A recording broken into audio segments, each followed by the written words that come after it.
Police searching for a man in a suspected murder case in Cheung The Security Secretary says the government plans to rename the space oil drug.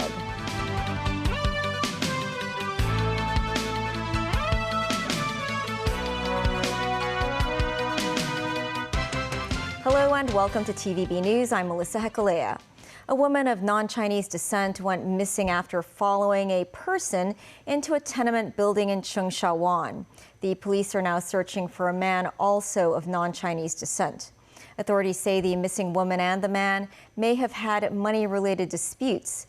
Police have arrested the man's girlfriend on suspicion of aiding him in hiding. Timothy Lee tells us more. The 49-year-old woman of non-Chinese descent last appeared in this tenement building on Castle Peak Road in Cheung. The police received reports from the woman's family at around 8 p.m. last Saturday that they had lost contact with her. Authorities reviewed CCTV footage at a suspicious location on Tuesday. The woman was seen following a man into the tenement building but not leaving the property. Officers from the police regional crime unit found traces of blood in a residential unit in the building. They also seized several items from the crime scene, including a rice cooker, bottles of bleach, and a number of metal objects. Authorities also questioned nearby shop owners and inspected back alleys of buildings in the area. The police said they have already confirmed the identity of the man of non-Chinese descent, adding that he held recognizance papers. They did not exclude the possibility of the victim and suspect having been embroiled in money-related disputes. The police arrested the suspect's 25-year-old girlfriend on suspicion of aiding him in hiding. Authorities are now treating the case as murder. The police's Kowloon West Regional Headquarters said the suspect was seen carrying several bags suspiciously when he left the building and discarded the items in many different locations. Further investigation indicated the discarded items have already been sent to a nearby landfill, where officers will continue their search for evidence. Timothy Lee, TVB News. Secretary for Security Chris Tang today said the government plans to rename the space oil drug. The government has banned the key component of space oil, etomidate, and its three analogs as dangerous drugs since February 14th. Mimo Singhai reports. In mid-February, the government listed etomidate, an anesthetic that is often found in the space oil drug, as well as its three analogues as dangerous drugs. At the Legislative Council today, Secretary for Security Chris Tang said authorities have stopped the supply of more than 220,000 drug-filled cartridges between mid-February and the end of May and arrested 405 people. Among them, 153 were apprehended for trafficking in dangerous drugs. A lawmaker suggested that the government rename the space oil drug because the current name romanticizes the item and its effects. It gives a fantasy that you can be traveling in space. Will the government consider changing the name of space oil drug and just focusing on the ingredient, which is etomidate, so as to explain the harm to the public? We've received a similar comment that the space oil drug should be renamed. Some call it a zombie drug. We want to collect views from the community so that we can come up with a better name. Reiterate that a new round of publicity will be rolled out targeting what is currently called the space oil drug. Tan also said the government will include etomidate in its anti-drug initiative Healthy School program starting from the next academic year. Numbers 9, TVB News. An area of low pressure over the South China Sea intensified into a tropical depression earlier today, and the observatory issued the standby signal number 1 shortly after midday. The number 1 signal will remain in force tonight and tomorrow morning. According to the present forecast, the tropical depression will skirt around 400 kilometers to the southwest of Hong Kong tomorrow morning. It's expected to make landfall over the Leizhou Peninsula. Unless the tropical depression adopts a track closer to the Pearl River estuary or intensifies significantly, the chance of sustained strong winds over the territory will be relatively low. Locally, there will be more showers with thunderstorms tomorrow. There will also be swells. Members of the public are advised to stay away from the shoreline and not to engage in water sports. The two-day NATO summit has kicked off in The Hague. Leaders of the alliance's 32 members will discuss potential hikes in defense spending to deter the threat posed by Russia. NATO Secretary General Mark Rutte has praised U.S. President Donald Trump's strikes on Iran and said the decision makes us all safer. Danny Zhou has the story. U.S. President Donald Trump swept into the NATO gathering in The Hague, the home city of the alliance's Secretary General Mark Rutte. NATO leaders are expected to decide unanimously to raise the alliance's defense spending target to 5% of gross domestic product, up from the current goal of 2% of GDP over the next 10 years. However, Spain declared it would not be able to reach the unreasonable target by the 2035 deadline. Trump praised the 5% defense spending pledges, but didn't say it should apply to the U.S. while confirming commitment to NATO's Article 5. The summit comes just days after Trump announced an Israel-Iran ceasefire following U.S. strikes on Iranian nuclear sites. President, how is the Iran-Israel ceasefire going, in your opinion? I think very good. Israel came back yesterday. I was so proud of them. On Tuesday, Trump shared messages sent by Rutte which commended his extraordinary military strikes against Iran. Rutte said it was a decision that no one else dared to do and makes us all safer. He added Trump's call for hiking NATO's defense spending is starting to bear fruit, noting it was not easy, but we've got them signed on to 5%.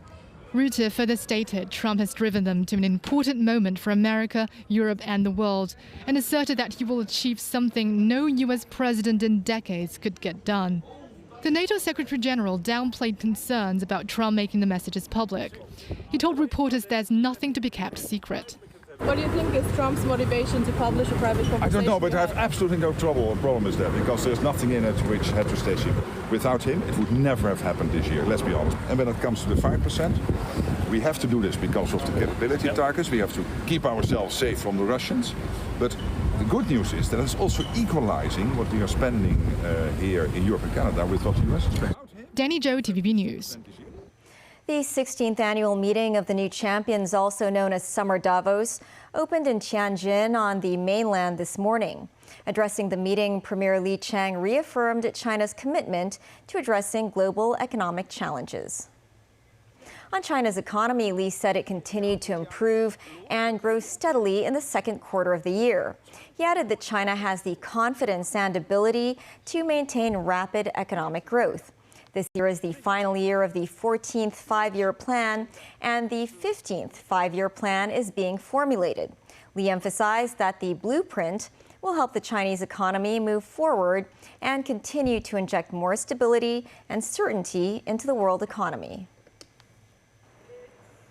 Still ahead, Thailand's Prime Minister faces possible no-confidence vote next week. Locally, restaurant discounts around July 1st. And the MTR Corporation names Jenny Young as its next CEO.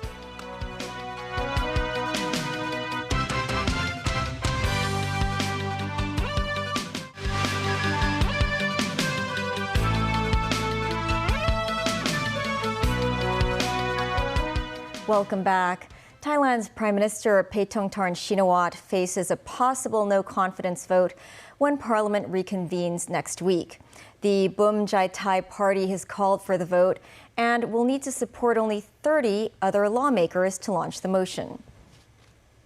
The Bum Jai Thai party left the ruling coalition last Wednesday. A no-confidence vote would represent the first parliamentary test for the 38-year-old Prime Minister. Paetongtarn's handling of an escalating border dispute with Cambodia is now threatening her authority to run Thailand. She was forced to apologize for kowtowing to Cambodia's former leader Hun Sen during a recorded phone conversation. Senators are petitioning for a corruption investigation against her. Street protests are being arranged for this weekend to call on her to step down. A state lawmaker and self-described democratic socialist is poised to win New York City's Democratic mayoral primary in a surprising upset over former New York Governor Andrew Cuomo. 33-year-old Zoran Mamdani entered the campaign as a virtual unknown.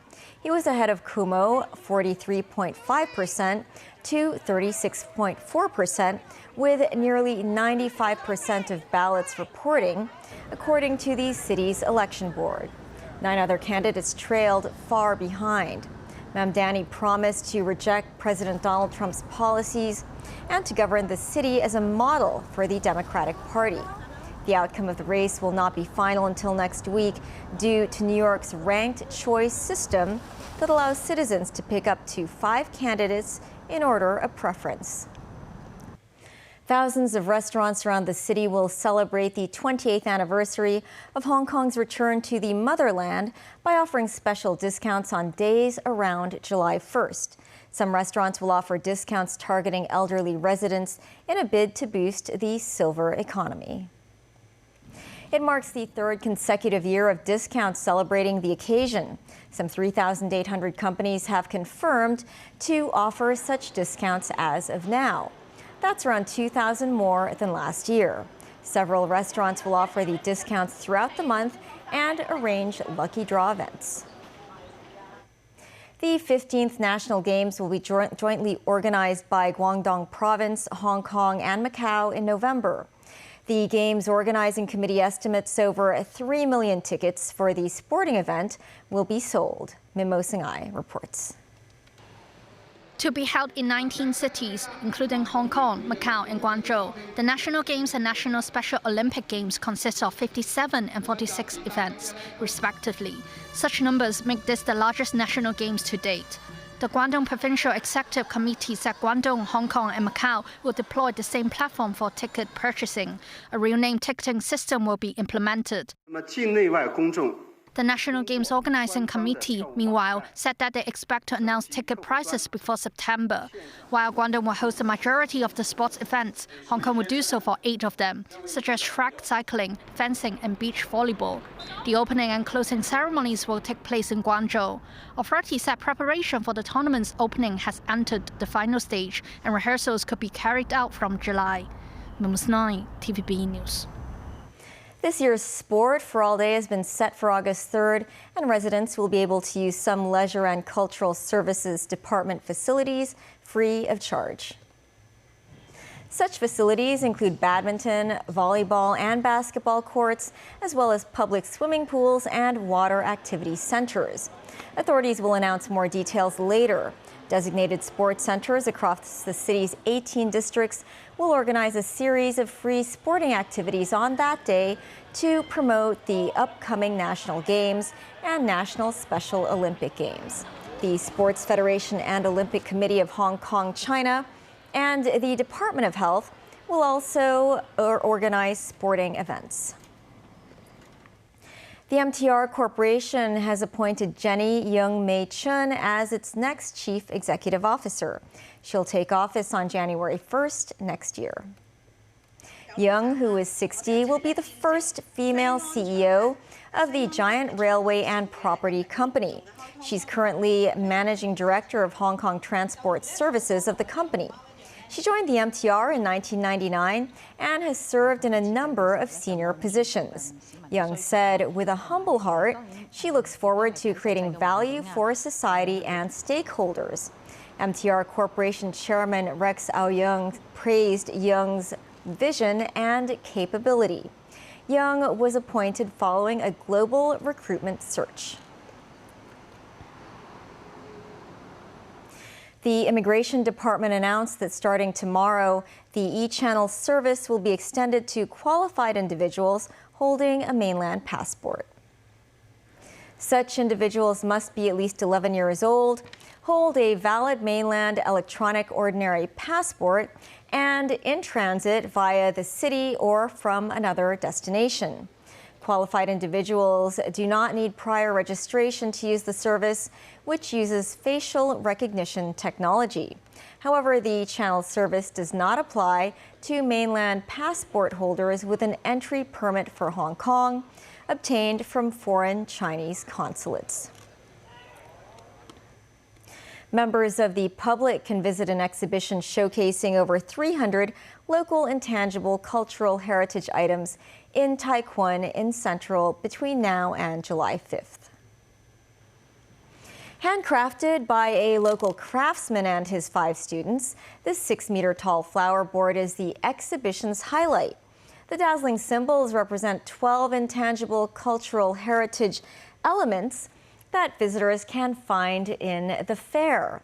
For instance, the making of chung sam requires a master's skillful sewing techniques. Paper crafting skill is used in producing the lion head and lanterns. The government launched the city's first Intangible Cultural Heritage Month earlier this month.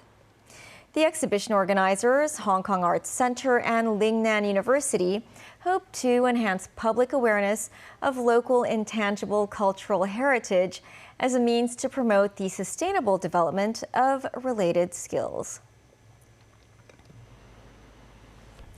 That's the news. Thanks for watching. Bye for now.